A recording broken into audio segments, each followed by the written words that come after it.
మీ వ్యాపార ప్రకటనల కోసం ఈ నంబర్ను సంప్రదించండి. Hi viewers, welcome to our channel. ప్రస్తుతం మనతో పాటు సీనియర్ జర్నలిస్ట్ దామ బాలా సార్ వారితో మాట్లాడుతున్నాం. నమస్కారం సార్. నమస్తే సార్, ఢిల్లీ లిక్కర్ స్కామ్ లో కవిత గారిని విచారణకు హాజరు కమ్మని చెప్పి సిబిఐ వాళ్ళు నోటీసులు పంపించారు. అయితే దానికి బదులుగా ఇప్పుడు కవిత గారితో ఒక లెటర్ రాశారు. అంటే నేను రాను, మీరు ఏం చేసుకుంటారు చేసుకో అన్న వేలో ఆ లెటర్ ఉందని చెప్తున్నారు సార్. మరి ఆ లెటర్ లో ఏముంది, దీని పట్ల మరి సిబిఐ వాళ్ళ రియాక్షన్ ఎలా ఉంటుంది సార్?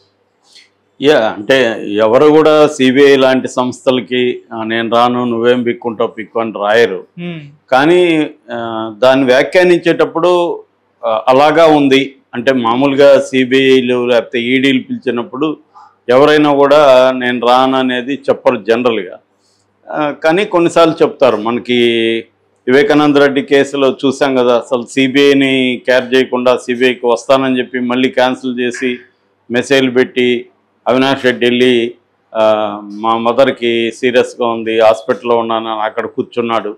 దాని మీద పెద్ద హైడ్రామా జరిగింది. తర్వాత సిబిఐని రానికుండా మొత్తం అక్కడ జనమంతా హాస్పిటల్ చుట్టూ మోహరించారు. అలాంటివి మనం చూసాం గతంలో కూడా.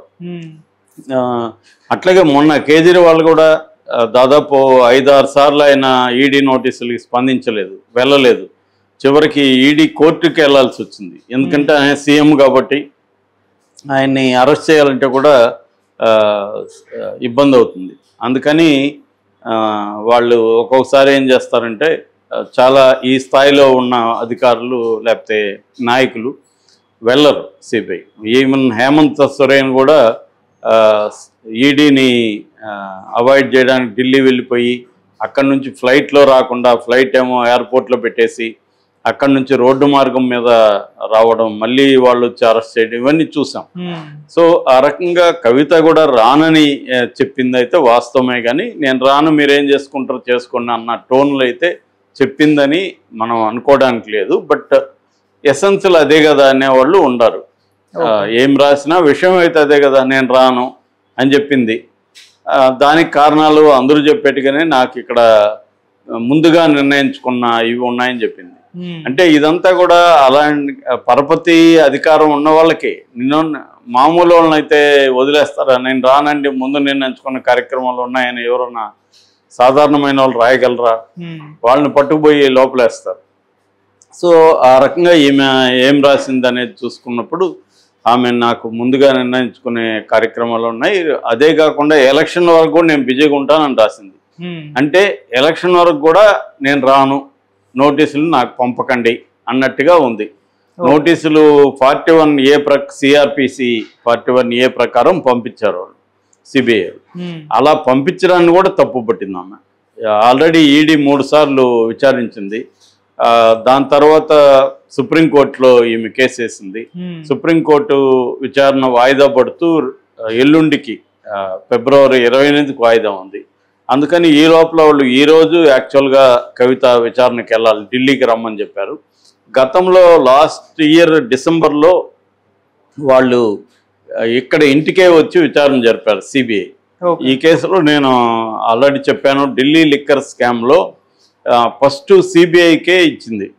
అక్కడ ఢిల్లీ లెఫ్టినెంట్ గవర్నర్ సక్సేనా ఆయన 2022లో దీన్ని సిబిఐకి అప్పగించారు విచారణ జరపమని.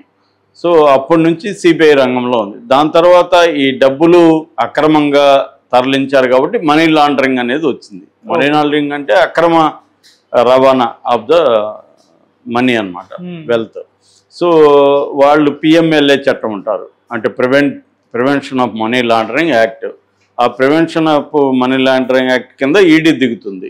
అలాగా ఇప్పుడు ఈడీ అండ్ సిబిఐ సమన్వయం తేలుతున్నారు. దీంట్లో ఒక పద్ధతిలో వెళ్తూ ఇప్పటి వరకు అనేక అరెస్టులు జరిగాయి. దీనికి మూలంగా ఉండేది కవిత అనే చెప్తున్నారు. ఎందుకంటే సౌత్ లిక్కర్ లాబీనే అది చేసింది. మనం అనేకసార్లు చెప్పుకున్నాం. ఢిల్లీ లిక్కర్ స్కామ్ అంటే 2021-22 ఇయర్కి, ఫైనాన్షియల్ ఇయర్కి అప్పటి వరకు ఢిల్లీ గవర్నమెంట్ చేతిలోనే అవుట్లెట్స్ ఉండేవి. అంటే వైన్ షాపులన్నీ కూడా వీళ్ళ కంట్రోల్లో ఉండేవి. ఇప్పుడు ఎట్లాగైతే ఆంధ్రప్రదేశ్లో ఉందో అలాగే ఢిల్లీలో ఉండేవి. ఆ 2021-22 ఫైనాన్షియల్ ఇయర్కి దాన్ని ప్రైవేటైజ్ చేయడానికి వాళ్ళు ఒక కొత్త పాలసీ తీసుకొచ్చారు, ఎక్సైజ్ పాలసీ. ఆ పాలసీ మొత్తం రూపొందించిందంతా కూడా గోరంట్ల బుచ్చుబాబు అని, కవితకి ఒకప్పుడు సిఏ, ఆయన పర్సనల్ చార్టర్డ్ అకౌంటెంట్, అతనే చేశాడనేది ఆరోపణ. కవిత తర్వాత మాగుంట శ్రీనివాసరెడ్డి ఎంపీ వాళ్ళ కొడుకు మాగుంట రాఘవ, వీళ్ళందరూ కలిసి ఇండో స్పిరిట్స్ అనే ఒక కంపెనీ పెట్టారు. అందులో కవితది 33% వాటా ఉంది. కవిత బినామీలు దాంట్లో ఉన్నారు. అరుణ్ రామచంద్ర పిల్లై బినామీ. తర్వాత దీంట్లో శరత్ చంద్రారెడ్డి కూడా ఉన్నాడు, మన విజయసాయి రెడ్డి వల్ల బ్రదర్కి సన్ ఇన్ లా అనమాట.